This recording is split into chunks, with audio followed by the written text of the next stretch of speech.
السلام علیکم ورحمۃ اللہ وبرکاتہ۔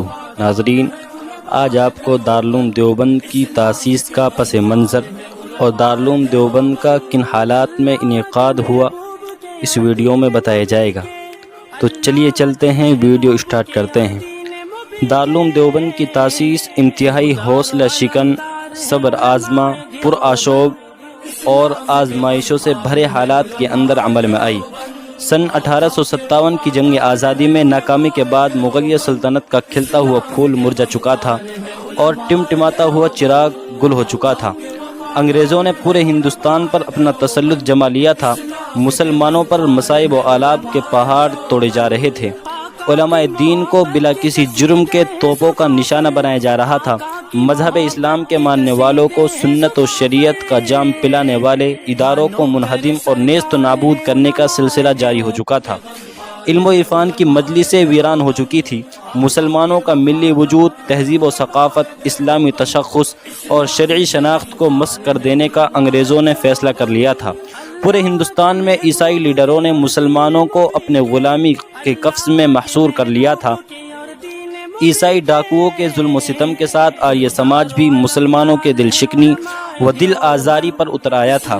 مسلم معاشرہ قرآن و حدیث کے حقیقی تعلیمات سے بعد اختیار کر کے بدعت و خرافات اور جاہلانہ رسم و رواج کے اندھیری کوٹری میں گم ہو کر اپنی شناخت کھو چکا تھا۔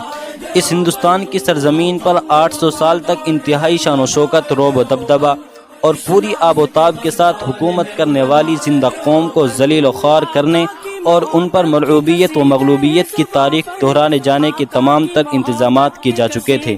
ان بدترین حالات میں امید کی ایک نئی کرن پھوٹتی ہے اور نسل ولی اللہ سے انتساب و استناد اور قلبی تعلق رکھنے والے حضرات جب نستان علم و فضل کی آبپاشی و آبیاری کے جذبے سے سرشار، ملکی و ملی قیادت کی نگہبانی کے عزائم سے معمور اور ملی سرمایہ کے پاسبان و محافظ اکابرین دارالعلوم دیوبند کو اللہ تعالیٰ نے احیاء دین کے لیے متنبع کیا۔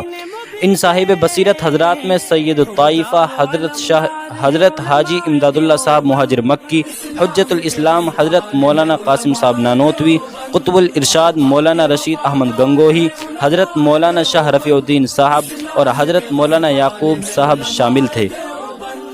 ان حضرات اکابرین نے وسیع و عریض اجتماعی غور و فکر کے بعد 15 محرم الحرام سن 1283 مطابق 3 مئی 1866 کو سرزمین دیوبند میں مسجد چھتا کے زیر سائے دین اسلام کی ترویج و اشاعت اور تجدید و دین اصلاح عقائد کے لیے ایک دینی درسگاہ کی بنیاد رکھی۔ حضرات اقوا و انابت، اخلاص و للہیت کے آب حیات سے اس پودے کی آبیاری و آبپاشی فرمائیں۔